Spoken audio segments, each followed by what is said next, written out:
Ukraina tidak akan menerima rudal pencegat Patriot dari Amerika Serikat, tetapi ISS menawarkan sesuatu yang lain. Ya, bisa dibilang pengembangan sistem pertahanan udara mereka sendiri.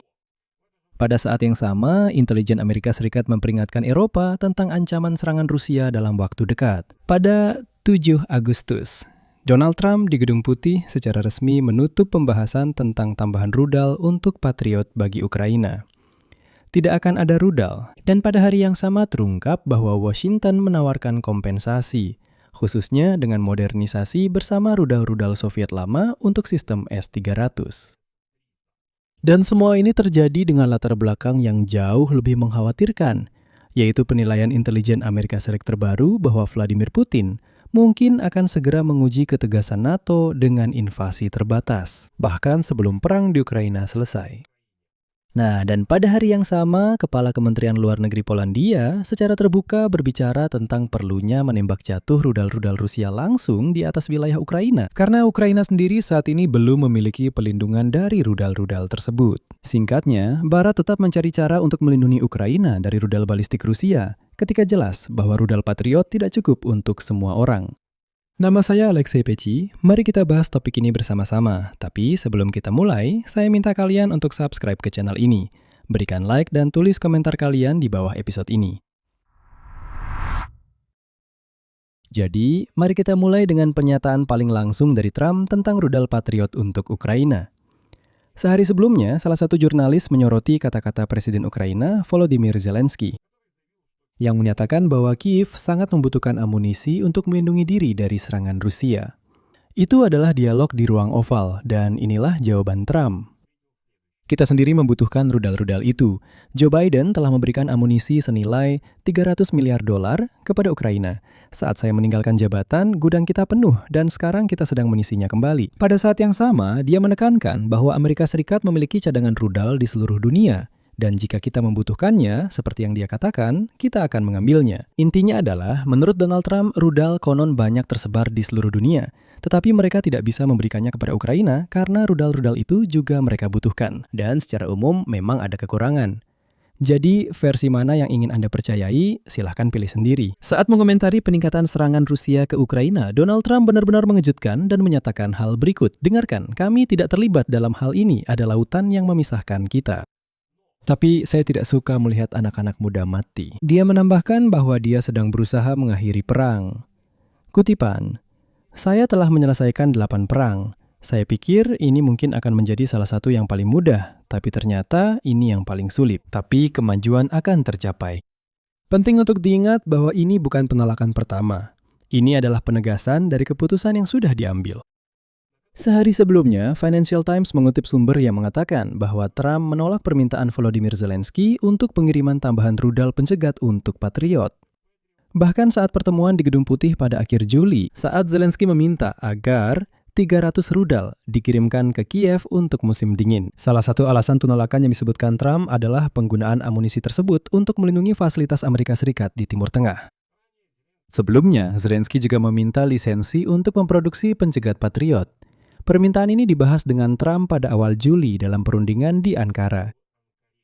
Presiden Amerika Serikat awalnya membuka kemungkinan pemberian lisensi tersebut, namun kemudian menolak dengan alasan, kutipannya, ini adalah senjata yang benar-benar luar biasa dan kita harus sedikit berhati-hati kepada siapa kita memberikan lisensi.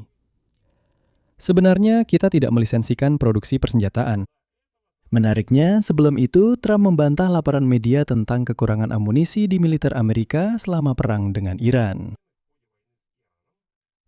Dia menegaskan bahwa Amerika Serikat memiliki persediaan besar rudal dan mengancam hukuman penjara bagi siapapun yang menyebarkan informasi tentang kekurangan amunisi. Sekarang mari kita bahas apa yang ditawarkan kepada Ukraina sebagai gantinya. Amerika Serikat bekerja sama dengan Ukraina untuk meningkatkan amunisi bagi sistem rudal pertahanan udara S-300 yang dibuat sejak era Uni Soviet. Hal ini disampaikan oleh Kolonel Purnawirawan Robert Hamilton kepada saluran televisi PBS.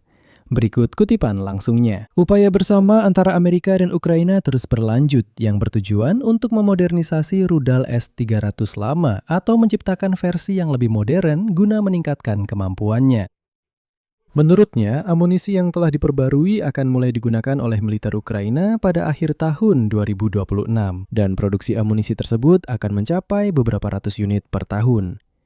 Jumlah ini diklaim cukup untuk menembak jatuh rudal balistik Rusia. Konteksnya di sini bukanlah hal baru. Sudah sejak September 2024, saat itu Menteri Pertahanan Amerika Serikat Lloyd Austin pada pertemuan kelompok kontak pertahanan Ukraina di Ramstein sudah menyatakan tentang kerjasama dalam pengembangan pengganti sistem pertahanan udara Soviet S-300 dan rudal udara ke udara R-27. Artinya, proyek ini sudah berjalan selama 2 tahun dan sekarang tampaknya memasuki tahap akhir, tepat ketika jalur alternatif yaitu Patriot masih tertutup. Namun, pertanyaan tentang teknologi untuk Patriot, yaitu lisensi produksi, belum sepenuhnya selesai. Anggota Kongres AS Serikat Mike Turner mendesak Donald Trump dan Pentagon untuk bertindak secepat mungkin dalam negosiasi mengenai transfer teknologi produksi pencegat ke Ukraina. Menurutnya, hal ini akan memungkinkan Kiev untuk memulai produksi secara mandiri. Namun, sejauh ini itu baru sebatas seruan, bukan keputusan. Sementara itu, Ukraina ditawari untuk memproduksi rudal untuk sistem S-300. Seberapa realistis S-300 bisa menggantikan Patriot adalah pertanyaan tersendiri, dan di sini kita harus jujur. Ini adalah sistem yang sangat berbeda dalam hal tugasnya, dan rudal yang dimodernisasi untuk S-300 hanyalah solusi sementara. Bukan alternatif penuh untuk pertahanan rudal balistik setingkat Patriot. Namun dalam situasi ketika Volodymyr Zelensky menyatakan bahwa pasokan rudal pertahanan udara ke Ukraina dari mitra barat pada paruh pertama tahun 2026 turun menjadi sepertiganya dibandingkan tahun lalu, maka berapapun tambahan jumlah pencegat apapun sudah berarti menyelamatkan nyawa. Dan berikut kutipan dari Volodymyr Zelensky. Perlindungan dari ancaman rudal Rusia adalah tugas terpenting untuk menyelamatkan nyawa rakyat kami. Semua mitra tahu bagaimana dan dengan apa mereka bisa membantu. Keterlambatan bantuan, keterlambatan dalam pengiriman rudal antibalistik itulah yang menyebabkan kehancuran dan korban seperti ini. Selain itu, dia menekankan para mitra memiliki rudal. Jadi, masalahnya bukan pada tidak adanya senjata secara fisik, tetapi pada keputusan untuk memberikannya atau tidak. Namun, orang Eropa mungkin benar-benar khawatir untuk memberikan rudal pencegat karena mereka takut bahwa Rusia akan segera menyerang mereka sendiri. Dinas Intelijen Amerika Serikat telah merilis penilaian baru tentang kemungkinan skenario serangan Rusia terhadap NATO. Menurut laporan baru, Vladimir Putin dapat mencoba menguji keteguhan aliansi dengan melakukan serangan terbatas terhadap negara sekutu bahkan sebelum perang di Ukraina berakhir. Sebelumnya, intelijen Amerika percaya bahwa Vladimir Putin tidak akan memprovokasi negara NATO sebelum perang di Ukraina selesai. Namun, penilaian itu telah berubah. Seiring Vladimir Putin menghadapi tekanan yang semakin besar, baik di Ukraina maupun di dalam negeri. Di Rusia, drone di sana menyebabkan kerusakan yang semakin besar pada tentara Rusia, industri minyak, gudang-gudang terbakar, dan sebagainya. Sementara pasukan Putin meraih semakin sedikit keberhasilan di garis depan dengan kerugian yang berat. Jelas bahwa Putin mulai gugup dan mencari cara baru untuk melakukan eskalasi demi deeskalasi. Tujuan dari serangan hipotetis terhadap NATO dalam situasi seperti ini hanyalah untuk memecah aliansi. Dan berikut kutipan langsung dari laporan intelijen Amerika Serikat. Kemungkinan ancamannya bervariasi, mulai dari serangan siber terhadap negara anggota NATO, atau pengiriman kelompok bersenjata tak dikenal untuk menduduki wilayah, hingga invasi terbatas ke sayap timur aliansi. Menurut penilaian intelijen Amerika Serikat, tindakan apapun dari Rusia bisa terjadi mulai musim gugur tahun ini hingga tahun 2029. Kemungkinan skenario yang paling ekstrim, yaitu invasi darat terbatas, memang rendah. Tetapi menurut laporan, kemungkinan itu meningkat seiring waktu. Langkah seperti itu selalu dianggap kecil kemungkinannya, justru karena akan mengaktifkan Pasal 5 NATO tentang kewajiban pertahanan kolektif. Namun, Pasal 5 tidak secara jelas mengatur respons terhadap serangan siber atau ancaman hibrida. Dan justru di wilayah abu-abu inilah, menurut penilaian intelijen, kemungkinan besar Moskwa akan bertindak. Nah, misalnya begini, Drone dan rudal sudah pernah menghantam Polandia, juga Rumania. Apakah ini bisa disebut sebagai serangan langsung? Nah, menurut NATO, tidak. Dan sesuai dengan itu, pasal 5 pun tidak diaktifkan. Dan disinilah muncul hubungan langsung dengan kekurangan rudal. Penilaian baru ini muncul di tengah kekurangan beberapa amunisi penting yang sangat dibutuhkan, oleh militer Amerika untuk menghadapi Rusia atau Tiongkok dalam kemungkinan perang di masa depan. Persediaan rudal presisi jarak jauh, sistem rudal taktis milik Angkatan Darat, dan rudal pertahanan udara jarak pendek Stinger terancam. Yaitu persis jenis persenjataan yang saat ini juga kurang untuk melindungi Ukraina. Arah konfrontasi yang paling mungkin menurut intelijen Barat, analis militer dan pimpinan sayap timur aliansi menganggap negara-negara Baltik dan Polandia. Intelijen Amerika sudah memperingatkan Warsawa tentang risiko provokasi Rusia terhadap infrastruktur kritis negara itu dengan tujuan untuk menguji reaksi NATO.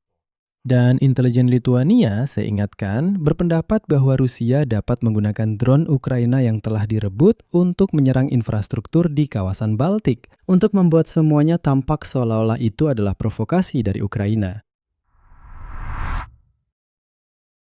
Dan terakhir, ada satu berita lagi.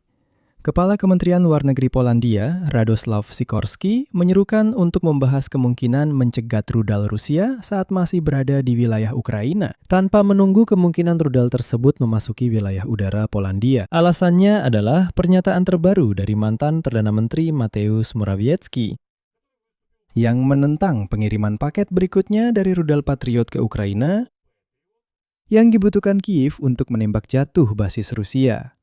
Sikorski menekankan bahwa Kiev telah beberapa hari berturut-turut mengalami serangan besar-besaran dari rudal balistik Rusia yang hingga kini belum ada perlindungan apapun, dan jumlah korban di antara warga sipil terus bertambah. Dan di sini saya ingatkan, pada 30 Juli, sebuah rudal jelajah Rusia KH-101 jatuh di wilayah Polandia, sekitar 70 km dari perbatasan negara. Dan Wakil Menteri Pertahanan Polandia, Cezary Tomczyk, setelah wawancara mencatat bahwa jika sebelumnya Rusia meluncurkan hingga 20 rudal dalam satu serangan, maka pada malam tanggal 30 Juli, jumlahnya mencapai sekitar 70, dan sekitar 20 diantaranya terbang tepat ke arah Polandia. Jadi di Barat tetap mencari cara bagaimana melindungi Ukraina dan diri mereka sendiri, termasuk dari serangan balistik Rusia. Tetapi ini sekali lagi menegaskan bahwa Ukraina harus secepat mungkin mengembangkan sistem anti-balistiknya sendiri. Kalau tidak, kita hanya akan mendapatkan sisa-sisa yang tersisa di Barat. Di sini saya akhiri, tuliskan pendapat dan kesimpulan Anda di kolom komentar di bawah episode ini. Jangan lupa subscribe channel ini, tekan lonceng, dan beri like. Itu saja, jaga diri Anda, sampai jumpa.